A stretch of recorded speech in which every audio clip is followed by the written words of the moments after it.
இந்திய தண்டனை சட்டம் IPC, CrPC and evidence act, இந்த மூன்றையும் புதிய வடிவில் கொண்டு வந்திருக்காங்க.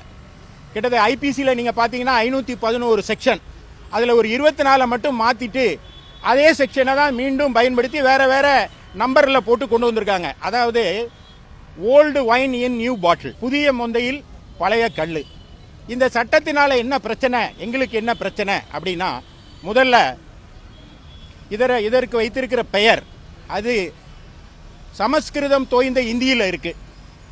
உங்களுக்கு இந்திய அரசியலமைப்பு சட்டம் 348வது பிரிவு என்ன சொல்லுதுன்னா, எந்த சட்டமாக இருந்தாலும் பில்லாக இருந்தாலும் உச்ச நீதிமன்றத்திலும் உயர் நீதிமன்றத்திலும் பயன்படுத்தப்படுகிற மொழி ஆங்கிலமாக இருக்க வேண்டும்.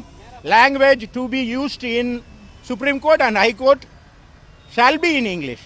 அப்படி இருக்கும்போது சுரக்ஷா பரீட்சா அப்படின்னு வாயில நுழைய முடியாத ஒரு சமஸ்கிருதம் தோய்ந்த இந்தியில் இந்த சட்டங்களை கொண்டு வந்திருப்பதை நாங்கள் எதிர்க்கிறோம்.